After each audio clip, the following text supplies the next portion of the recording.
नमो बुद्धाय। मेरे प्रिय, मैं बुद्ध बोल रहा हूं। क्या तुमने कभी गौर किया है कि इस संसार में सबसे ज्यादा शक्तिशाली कौन है? वह जो चिल्लाता है या वह जो शांत रहता है? आकाश शांत है, इसलिए वह अनंत है। पृथ्वी शांत है, इसलिए वह सबका भार उठाती है।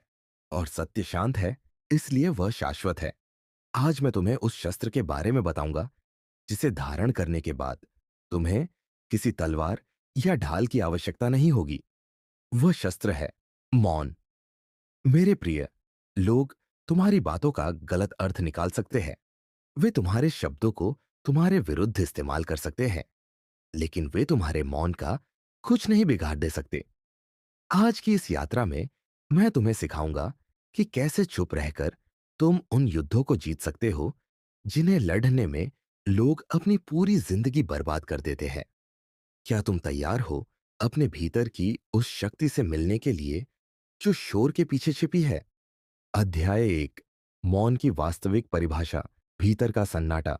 नमो बुद्धाय। मेरे प्रिय, मैं बुद्ध बोल रहा हूं। अक्सर लोग मुझसे पूछते हैं, हे बुद्ध, क्या मौन रहने का अर्थ केवल अपनी जीवा पर नियंत्रण पाना है? मैं मुस्कुराता हूं और कहता हूं, नहीं। मुख से शब्द न निकालना तो केवल एक शारीरिक क्रिया है। असली मौन वह है जहां तुम्हारा मन भी चुप हो जाए। कल्पना करो एक ऐसे तालाब की जिसके तल में बहुत सारे कीमती रत्न पड़े हैं। लेकिन यदि उस तालाब के पानी में लगातार पत्थर फेंके जाए और उसकी लहरें अशांत रहे, तो क्या तुम उन रत्नों को देख पाओगे? कभी नहीं। हमारा मन भी उस तालाब की तरह है। हमारे विचार, हमारी चिंताएं और दूसरों के प्रति हमारा क्रोध वे पत्थर हैं जो लगातार हमारे मन के पानी को गंदा और अशांत रखते हैं। मेरे प्रिय, मौन वह स्थिति है जब तुम पत्थर फेंकना बंद कर देते हो। जब पानी स्थिर होता है, तब तुम्हें जीवन के सत्य के रत्न दिखाई देने लगते हैं। जब मैं वन में ध्यान लगाता था, तो मैंने देखा कि प्रकृति कितनी मौन है, फिर भी कितनी प्रभावशाली है। सूर्य बिना शोर किए उदय होता है और पूरी दुनिया को प्रकाशित कर देता है। वृक्ष बिना कुछ कहे फल देते हैं और छाया प्रदान करते हैं। फूल बिना किसी घोषणा के खिलते हैं और अपनी सुगंध बिखेर देते हैं। प्रकृति की सबसे बड़ी शक्तियां मौन में ही काम करती है। तो फिर मनुष्य क्यों समझता है कि चिल्लाने से वह शक्तिशाली बन जाएगा? तुम जिसे शक्ति समझते हो, चीखना, बहस करना, अपनी बात को सही साबित करने के लिए जोर जोर से बोलना, वह वास्तव में तुम्हारी कमजोरी है। जब तुम चिल्लाते हो, तो तुम यह स्वीकार कर लेते हो कि तुम्हारा अपने स्वयं के संवेगों, इमोशंस पर कोई नियंत्रण नहीं है। तुम दूसरों के हाथों की कठपुतली बन जाते हो।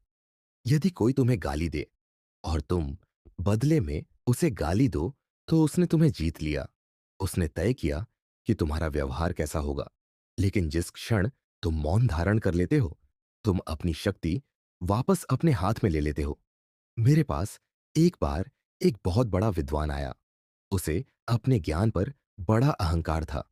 वह घंटों तक तर्क वितर्क करता रहा, मुझसे कठिन प्रश्न पूछता रहा ताकि वह मुझे नीचा दिखा सके। मैं बस शांत बैठा रहा, उसकी आंखों में करुणा के साथ देखता रहा। अंत में वह झुंझला गया और बोला, आप कुछ बोलते क्यों नहीं? क्या आपके पास कोई उत्तर नहीं है? मैंने उससे कहा, पुत्र, तुम्हारा पात्र, बर्तन, पहले से ही अहंकार के पानी से लबालब भरा है। मैं इसमें ज्ञान की एक बूंद भी कैसे डालूं? जब तक तुम खाली नहीं होगे, तुम सुन नहीं पाओगे। और खाली होने के लिए तुम्हें मौन होना पड़ी रहेगा। मेरे प्रिय, मौन होने का अर्थ है सुनने की कला सीखना। जब तुम बोलते हो, तो तुम केवल वही दोहराते हो जो तुम पहले से जानते हो। लेकिन जब तुम मौन होते हो, तो तुम वह सीख सकते हो जो तुम नहीं जानते। मौन तुम्हें वह कान देता है जिससे तुम न केवल लोगों की बातें सुन सकते हो, बल्कि उनके पीछे छिपे उनके दर्द और उनकी नीयत को भी परख सकते हो। आज के इस शोर भरे संसार में, जहां हर कोई अपनी बात सुनाने के लिए मरा जा रहा है, वहां जो व्यक्ति मौन रहना जानता है, वह सबसे रहस्यमयी और प्रभावशाली बन जाता है। लोग तुम्हारे मौन से डरेंगे क्योंकि वे समझ नहीं पाएंगे कि तुम्हारे भीतर क्या चल रहा है। तुम्हारा मौन एक दर्पण बन जाएगा जिसमें दूसरों को अपनी असलियत दिखाई देने लगेगी। क्या तुमने कभी महसूस किया है कि जब तुम किसी गंभीर बहस के बीच में अचानक चुप हो जाते हो, तो सामने वाला असहज, अनकंफर्टेबल होने लगता है। ऐसा इसलिए है क्योंकि तुम्हारे मौन ने उसे खुद का सामना करने पर मजबूर कर दिया है। इसलिए मेरे प्रिय, मौन की इस पहली सीढ़ी पर चढ़ो। अपनी ऊर्जा को शब्दों के व्यर्थ खर्च से बचाओ। याद रखना, शब्द चांदी की तरह हो सकते हैं, लेकिन मौन सोने की तरह कीमती है। अपने भीतर उस मौन को पैदा करो जो केवल बाहर की शांति नहीं, बल्कि आत्मा की गहराई से उपजा हो। अध्याय 2, मौन की अदृश्य शक्ति, ब्रह्मांड से सीधा संपर्क। नमो बुद्धाय। मेरे प्रिय, मैं बुद्ध बोल रहा हूं। क्या तुमने कभी सोचा है कि जब मैं ज्ञान की खोज में निकला, तो मैं महलों के सुख और चर्चाओं को छोड़कर घने जंगलों के मौन में क्यों गया? क्या वहां कोई बोलने वाला नहीं था? नहीं, वहां प्रकृति का वह संगीत था जिसे केवल मौन रहकर ही सुना जा सकता था। मौन की दूसरी सबसे बड़ी शक्ति है आत्म साक्षात्कार और मानसिक ऊर्जा का संचय। मेरे प्रिय, हमारे भीतर ऊर्जा का एक असीमित भंडार है, लेकिन हम उसे अपनी जीभ के रास्ते बाहर बहा देते हैं। जब तुम बहुत अधिक बोलते हो, तो तुम न केवल अपनी शारीरिक ऊर्जा खर्च करते हो, बल्कि अपनी मानसिक एकाग्रता को भी बिखेर देते हो। अत्यधिक बोलने वाला व्यक्ति कभी भी गहरे विचार नहीं कर सकता। उसके विचार सतह पर तैरते हुए पत्तों की तरह होते हैं, जबकि मौन रहने वाले के विचार समुद्र की गहराइयों में छिपे मोतियों की तरह होते हैं। मुझे याद है, मेरे पास एक भिक्षु आया जो बहुत व्याकुल था। उसने कहा, बुद्ध, मैं घंटों ध्यान करता हूं, पर मेरा मन शांत नहीं होता। मैंने उससे पूछा, पुत्र, तुम दिन भर में कितनी बातें करते हो? उसने कहा, मैं तो बस आवश्यक बातें ही करता हूं। मैंने उसे अगले 7 दिनों तक पूर्ण मौन, मौन व्रत रहने को कहा। 3 दिनों के बाद ही उसकी आंखों में एक अजीब सी चमक आ गई। 7वें दिन वह मेरे चरणों में गिर पड़ा और बोला, बुद्ध, 7 दिनों से मैंने अपना मुंह नहीं खोला, लेकिन आज पहली बार मैंने खुद की आवाज सुनी है। यही है मौन का चमत्कार। जब तुम बाहर का शोर बंद करते हो, तभी तुम्हारे भीतर का संगीत शुरू होता है। तुम अपनी उन गलतियों को देख पाते हो जिन्हें तुम बोलने की जल्दी में अनदेखा कर रहे थे। तुम अपने उन सपनों और लक्ष्यों को स्पष्ट देख पाते हो जो शब्दों के धुएं में खो गए थे। मेरे प्रिय, मौन एक अदृश्य ढाल की तरह है। जब तुम चुप रहते हो, तो तुम दूसरों की ऊर्जा को सोखने के बजाय अपनी ऊर्जा को सुरक्षित रखते हो। तुमने देखा होगा कि जो लोग बहुत कम बोलते हैं, जब वे अंत में कुछ कहते हैं, तो उनके एक एक शब्द में वजन होता है। लोग उन्हें ध्यान से सुनते हैं। क्यों? क्योंकि उन्होंने अपने शब्दों को मौन की अग्नि में तपाकर मंत्र बना लिया है। व्यर्थ की बातें करना अपनी आत्मा के दरवाजे को खुला छोड़ देने जैसा है, जहां से कोई भी नकारात्मक विचार भीतर प्रवेश कर सकता है। लेकिन मौन तुम्हारे मन के द्वार पर एक पहरेदार की तरह खड़दिहा रहता है। यह तुम्हें वह शक्ति देता है कि तुम तय कर सको कि किस बात का उत्तर देना है और किसे अपनी शांति भंग करने की अनुमति देनी है। एक बार एकांत में बैठो और अनुभव करो। जब तुम चुप होते हो, तो तुम्हारे चारों ओर का वातावरण बदलने लगता है। तुम्हारी इंद्रियां तेज हो जाती है। तुम हवा की सरसराहट, चिड़ियों की चहचहाहट और यहां तक कि अपनी धड़कन को भी बेहतर सुन पाते हो। यह संकेत है कि तुम ब्रह्मांड की लय, रिदम के साथ जुड़ रहे हो। याद रखना, संसार की सबसे बड़ी क्रांतियां और सबसे महान आविष्कार शांत दिमागों की उपज है। शोर केवल धूल उड़ाता है, लेकिन मौन सृजन, क्रिएशन करता है। मेरे प्रिय, आज से एक अभ्यास शुरू करो। दिन भर में कम से कम 1 घंटा ऐसा निकालो जब तुम किसी से कुछ न कहो, यहां तक कि खुद से भी नहीं। उस मौन को अपने भीतर उतरने दो। तुम पाओगे कि जिस समस्या का हल तुम हफ्तों से चर्चाओं में ढूंढ रहे थे, वह मौन के शांत जल में अपने आप उभर कर ऊपर आ गई है। मौन का अर्थ हार मान लेना नहीं, बल्कि खुद को इतना शक्तिशाली बना लेना है कि संसार का कोई भी शोर तुम्हारी शांति को न छीन सके। अध्याय 3, मौन की मरहम, शब्दों के घाव और रिश्तों की गहराई। नमो बुद्धाय। मेरे प्रिय, मैं बुद्ध बोल रहा हूं। क्या तुम्हें पता है कि संसार में सबसे अधिक युद्ध और सबसे गहरे घाव किससे पैदा हुए हैं? वे किसी शस्त्र से नहीं, बल्कि मनुष्य की जिह्वा से निकले कड़वे शब्दों से पैदा हुए हैं। तलवार का घाव तो समय के साथ भर जाता है, लेकिन शब्दों का घाव जन्म जन्मांतर तक आत्मा को सालता रहता है। मौन की तीसरी शक्ति है रिश्तों को टूटने से बचाना और उन्हें गरिमा देना। मेरे प्रिय, अक्सर क्रोध के क्षणों में हम वह सब बोल जाते हैं जो हम वास्तव में महसूस नहीं करते। क्रोध में बोले गए शब्द उस तीर की तरह है जो एक बार कमान से निकल गए तो कभी वापस नहीं आते। तुम बाद में कितनी भी क्षमा मांग लो, पर उस व्यक्ति के मन में लगा हुआ निशान कभी पूरी तरह नहीं मिटता। मुझे याद है, एक पिता अपने पुत्र को लेकर मेरे पास आया। वह पुत्र बहुत क्रोधी था और अपनी वाणी से सबको दुखी करता था। मैंने उस युवक से कहा, पुत्र, जब भी तुम्हें क्रोध आए, तुम एक कील लेना और उसे अपने घर के पीछे वाली दीवार पर ठोक देना। युवक ने ऐसा ही किया। पहले दिन उसने कई कीलें ठोकी। धीरे धीरे उसे एहसास हुआ कि कील ठोकने से कहीं आसान अपने क्रोध पर नियंत्रण करना है। जब उसने क्रोध करना छोड़ दिया, तो मैंने उससे कहा, अब हर उस दिन एक कील निकालो जिस दिन तुम शांत रहे। अंत में जब सारी कीलें निकल गई, तो मैंने उसे वह दीवार दिखाई और कहा, देखो, कीलें तो निकल गई, लेकिन दीवार पर ये छेद हमेशा के लिए रह गए। क्रोध में बोले गए शब्द भी ऐसे ही होते हैं। वे रिश्तों की दीवार पर ऐसे छेद कर देते हैं जो कभी नहीं भरते। यही कारण है कि मैं तुम्हें मौन की शिक्षा देता हूं। जब तुम्हारे भीतर क्रोध का तूफान उठे, तब उस समय प्रतिक्रिया देना, रिएक्ट करना सबसे बड़ी मूर्खता है। उस क्षण बस मौन हो जाओ। मौन वह बांध है जो तुम्हारे क्रोध की बाढ़ को रोक लेता है और तुम्हारे रिश्तों को बहने से बचा लेता है। मेरे प्रिय, मौन का अर्थ केवल विवादों से बचना नहीं है, बल्कि अपनों को समझना भी है। क्या तुमने कभी गौर किया है कि जो लोग एक दूसरे को बहुत गहराई से प्रेम करते हैं, वे घंटों एक दूसरे के पास बिना बोले भी बैठ सकते हैं? उनके बीच का वह सन्नाटा असहज नहीं होता, बल्कि वह सुकून से भरा होता है, क्योंकि वे जानते हैं कि हृदय की भाषा शब्दों की मोहताज नहीं होती। जब तुम मौन रहना सीख लेते हो, तो तुम एक बेहतर श्रोता, लिसनर बनते हो। लोग तुम्हारे पास आना चाहेंगे, क्योंकि आज के संसार में बोलने वाले तो बहुत हैं, लेकिन सुनने वाला कोई नहीं। जब तुम किसी की बात को मौन रहकर, बिना उसे बीच में काटे, पूरे ध्यान से सुनते हो, तो तुम उसे सम्मान देते हो। और यह सम्मान ही किसी भी रिश्ते की सबसे मजबूत नींव है। मौन तुम्हें वह विवेक देता है जिससे तुम ये पहचान पाते हो कि सामने वाला व्यक्ति क्या कह रहा है और क्या महसूस कर रहा है।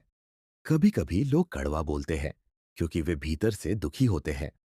यदि तुम भी बदले में कड़वा बोलोगे, तो तुम आग में घी डालोगे। लेकिन यदि तुम मौन रहकर उनकी पीड़ा को देख लोगे, तो तुम उस आग को शांत करने वाले जल बन जाओगे। आज से एक संकल्प लो, जब भी किसी से बहस शुरू हो, तो अपनी जीत साबित करने के लिए शब्दों का सहारा मत लेना, बस मौन हो जाना। तुम देखोगे कि सामने वाले का क्रोध अपने आप पिघल जाएगा। मौन वह उत्तर है जो किसी भी कुतर्क को जड़ से खत्म कर देता है। मेरे प्रिय, रिश्तों में मौन का अर्थ दूरी बढ़ाना नहीं, बल्कि उस गहराई को छूना है जहां शब्दों की जरूरत ही ना पड़े। अपने मुख को तभी खोलो जब तुम्हारे शब्द मौन से अधिक सुंदर और मूल्यवान हो। अन्यथा मौन रहकर अपने और दूसरों के प्रेम की रक्षा करो।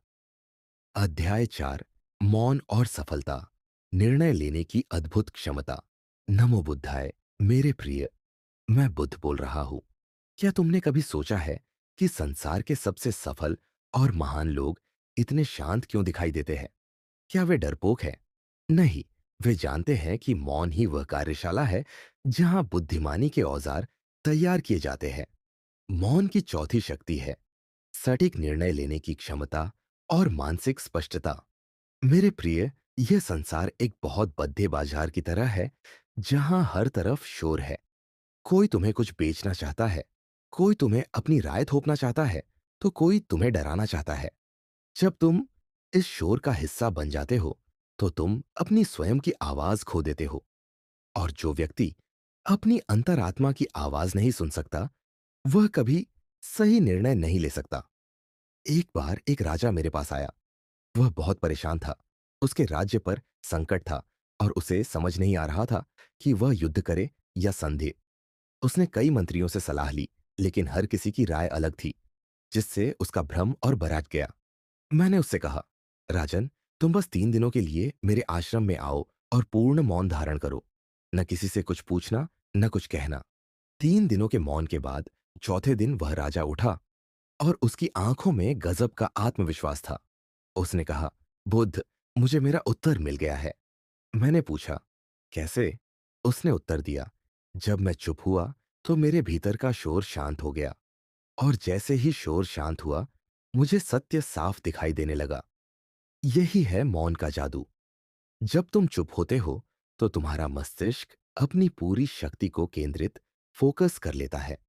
अत्यधिक बोलने से हमारी बुद्धि खंडित हो जाती है, वह कई दिशाओं में भटकती है।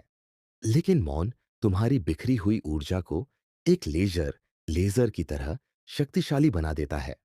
मेरे प्रिय, सफलता का एक गुप्त नियम याद रखना। योजनाएं मौन में बनाओ और सफलता को शोर मचाने दो। जो लोग अपनी योजनाओं का ढिंढोरा पहले ही पीट देते हैं, उनकी आधी ऊर्जा तो प्रशंसा बटोरने में ही नष्ट हो जाती है। मौन तुम्हें वह धैर्य देता है जिससे तुम परिस्थितियों को बिना किसी पूर्वाग्रह, प्रेजुडिस के देख सकते हो। तुम लोगों की चालों को समझ पाते हो, क्योंकि तुम बोलने में नहीं, बल्कि अवलोकन, ऑब्जर्व करने में व्यस्त होते हो। जब तुम मौन रहना सीख जाते हो, तो तुम उथली बातों पर प्रतिक्रिया देना बंद कर देते हो। कोई तुम्हारा अपमान करे, कोई तुम्हारी आलोचना करे, तुम बस शांत रहकर उसे देखते हो। यह शांति तुम्हें वह समय देती है जिसमें तुम यह तय कर सको कि तुम्हें जवाब देना भी है या नहीं। याद रखना, हर पत्थर का जवाब पत्थर से देना जरूरी नहीं। कभी कभी बस रास्ते से हट जाना ही सबसे बड़ी जीत होती है। यदि तुम अपने कार्य क्षेत्र में, अपनी शिक्षा में या अपने व्यापार में ऊंचाइयों को छूना चाहते हो, तो दिन का कुछ समय मानसिक मौन को दो। उस समय न कोई फोन हो, न कोई किताब, न कोई बातचीत, केवल तुम और तुम्हारा लक्ष्य। उस सन्नाटे में तुम्हें वे विचार आएंगे जो शोर में कभी नहीं आ सकते थे। मौन वह मिट्टी है जिसमें सफलता के बीज अंकुरित होते हैं। जो व्यक्ति चुप रहकर खुद पर काम करना जानता है, वह उस शेर की तरह है जो शिकार करने से पहले बिल्कुल शांत हो जाता है। उसकी शांति उसकी कमजोरी नहीं, बल्कि उसके हमले की तैयारी होती है। मेरे प्रिय, अपनी सफलता के मार्ग पर मौन को अपना सारथी बनाओ। जब तुम कम बोलोगे तो तुम ज्यादा सुनोगे। जब तुम ज्यादा सुनोगे तो तुम ज्यादा जानोगे। और जब तुम ज्यादा जानोगे, तभी तुम महान कार्य कर पाओगे। अध्याय 5, मौन और स्वास्थ्य, शरीर और मन का कायाकल्प। नमो बुद्धाय। मेरे प्रिय, मैं बुद्ध बोल रहा हूं। क्या तुम्हें पता है कि तुम्हारी आधी से ज्यादा बीमारियां तुम्हारे भीतर के शोर से पैदा होती है? मनुष्य का शरीर एक मंदिर है, लेकिन हमने इसे विचारों और शब्दों के कूड़ेदान में बदल दिया है। मौन की पांचवी शक्ति है पूर्ण स्वास्थ्य और आत्मशक्ति का पुनर्जन्म। मेरे प्रिय, जब तुम बहुत अधिक बोलते हो तो तुम्हारा पूरा तंत्रिका तंत्र, नर्वस सिस्टम उत्तेजित रहता है। बोलने के लिए तुम्हारे मस्तिष्क को बहुत अधिक ऊर्जा खर्च करनी पड़ती है। तुमने देखा होगा कि एक लंबी बहस के बाद तुम शारीरिक रूप से उतना ही थक जाते हो जैसे तुमने भारी बोझ उठाया हो। यह थकान केवल शरीर की नहीं, तुम्हारी आत्मा की होती है। मौन वह औषधि है जो तुम्हारे शरीर के भीतर की मरम्मत शुरू करती है। जब तुम चुप होते हो तो तुम्हारा रक्तचाप, ब्लड प्रेशर शांत होने लगता है। तुम्हारी सांसें गहरी और लयबद्ध हो जाती है और तुम्हारे तनाव के हार्मोन, स्ट्रेस हार्मोन्स कम होने लगते हैं। मौन में तुम्हारा शरीर अपनी ऊर्जा को बाहर फेंकने के बजाय उसे स्वयं को ठीक करने में लगाने लगता है। मुझे याद है, एक वैद्य डॉक्टर मेरे पास आया। वह बहुत चिंतित था, क्योंकि वह दूसरों का इलाज तो करता था, लेकिन उसका अपना मन हमेशा अशांत रहता था और उसे नींद नहीं आती थी। मैंने उसे कोई जड़ी बूटी नहीं दी, बस इतना कहा, पुत्र, सोने से 2 घंटे पहले और जागने के 1 घंटे बाद तक पूर्ण मौन का पालन करो। कुछ सप्ताह बाद वह वापस आया और बोला, बुद्ध, आपने मुझे जीवन दान दे दिया। मेरा वर्षों पुराना सिरदर्द गायब हो गया और अब मैं एक नवजात शिशु की तरह गहरी नींद सोता हूं। मेरे प्रिय, मौन केवल तुम्हारे मस्तिष्क को शांत नहीं करता, वह तुम्हारी इच्छा शक्ति को भी फौलाद जैसा बना देता है। जब तुम अपनी जीभ को नियंत्रित करना सीख जाते हो, तो तुम अपनी अन्य इंद्रियों को भी आसानी से वश में कर लेते हो। जो व्यक्ति मौन का आनंद लेना जान लेता है, उसे फिर किसी बाहरी नशे या मनोरंजन की आवश्यकता नहीं पड़ती। वह अपनी ही शांति में मग्न रहता है। आज का विज्ञान भी यह मानता है कि मौन रहने से हमारे मस्तिष्क की कोशिकाएं, ब्रेन सेल्स पुनर्जीवित होती है। मौन तुम्हारी एकाग्रता, कंसंट्रेशन को 10 गुना बढ़ा देता है। यदि तुम विद्यार्थी हो या कोई ऐसा काम करते हो जिसमें बहुत दिमाग की जरूरत है, तो मौन तुम्हारे लिए एक सुपर पावर है। मेरे प्रिय, अपने भीतर एक शांति का कोना बनाओ।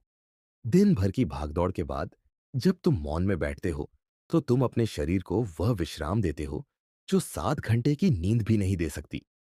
ये मौन तुम्हारी उम्र बढ़ाता है, तुम्हारे चेहरे पर एक प्राकृतिक चमक लाता है और तुम्हारी आवाज में एक ऐसी खनक पैदा करता है जिसे लोग सुनना चाहेंगे।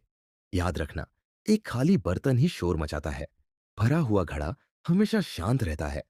अपने भीतर के घड़े को मौन की ऊर्जा से भरो। जब तुम भीतर से पूर्ण होगे, तो तुम्हारी उपस्थिति मात्र से ही लोग शांति का अनुभव करने लगेंगे।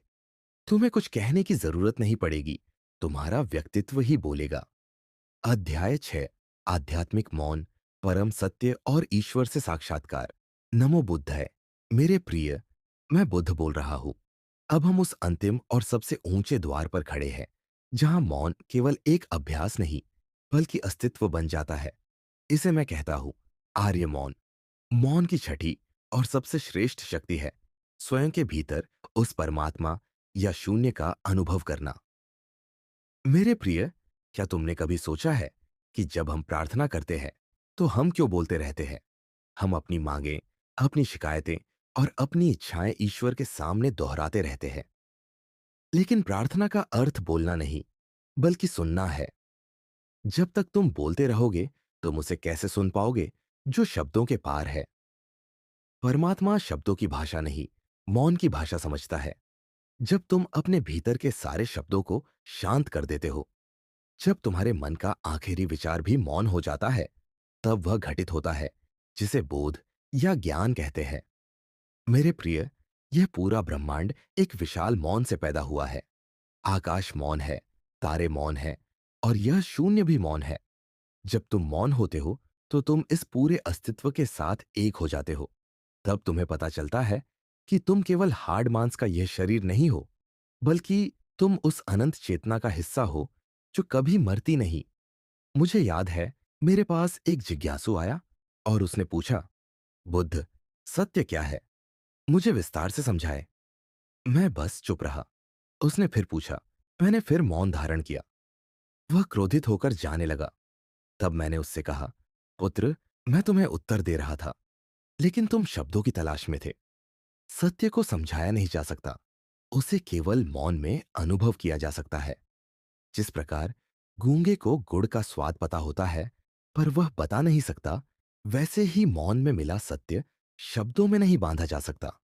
मेरे प्रिय, जो व्यक्ति आध्यात्मिक मौन को उपलब्ध हो जाता है, उसके लिए फिर दुनिया का कोई भी दुख दुख नहीं रहता। वह संसार में रहता तो है, लेकिन संसार उसके भीतर नहीं रहता। वह भीड़ में भी अकेला और शांत रह सकता है। उसे किसी की प्रशंसा की भूख नहीं रहती और न ही किसी की निंदा का डर। वह स्वयं में पूर्ण हो जाता है। मौन का यह अंतिम चरण तुम्हें दृष्टा, ऑब्जर्वर बना देता है। तुम अपने ही जीवन को एक फिल्म की तरह देखते हो। तुम देखते हो कि कैसे भावनाएं आती है और चली जाती है, कैसे विचार उठते हैं और विलीन हो जाते हैं। तुम शांत खड़े रहते हो, जैसे पहाड़ तूफानों के बीच खड़ा रहता है। आज से जब भी तुम अकेले हो, तो उसे अकेलापन मत समझना, उसे एकांत कहना। उस एकांत के मौन में अपनी आत्मा से प्रश्न करना, मैं कौन हूं? और फिर चुप हो जाना। उत्तर शब्दों में नहीं आएगा, वह एक एहसास के रूप में आएगा। वह एहसास तुम्हें असीम शांति और परमानंद से भर देगा। मेरे प्रिय, मौन की इस यात्रा को केवल एक वीडियो तक सीमित मत रखना। इसे अपने जीवन का अंग बनाओ। कम बोलो, सार्थक बोलो, और जब जरूरत ना हो तो चुप रहना सीखो। क्योंकि जो मौन को जीत लेता है, वह पूरे संसार को जीत लेता है। जाओ मेरे प्रिय, इस शांति को अपने भीतर ले जाओ। नमो बुद्धाय। आज हमने मौन की उस शक्ति को जाना जो तुम्हें संसार की भीड़ में भी बुद्ध बना सकती है। याद रखना, मौन का अर्थ पलायन नहीं, बल्कि स्वयं की खोज है। जब तुम चुप होते हो तो तुम हारते नहीं हो, बल्कि तुम उस ऊर्जा को संचित करते हो जो भविष्य में तुम्हारी सफलता की गर्जना बनेगी। मेरे प्रिय, यदि आज का यह मौन तुम्हारे हृदय तक पहुंचा है, तो मैं चाहता हूं कि आज से ही तुम एक छोटा सा अभ्यास शुरू करो। आज पूरे दिन में केवल 15 मिनट के लिए मौन का पालन करो। न फोन, न बातें, बस तुम और तुम्हारी शांति। और फिर देखो तुम्हारे भीतर क्या बदलता है। यदि तुम्हें इस वीडियो से शांति मिली हो, तो नीचे कमेंट में नमो बुद्धाय या मैं मौन की शक्ति को अपनाता हूं जरूर लिखना। तुम्हारे ये शब्द मुझे संकेत देंगे कि तुम जाग रहे हो। इस ज्ञान को उन लोगों तक जरूर पहुंचाना जो जीवन के शोर से थक चुके हैं।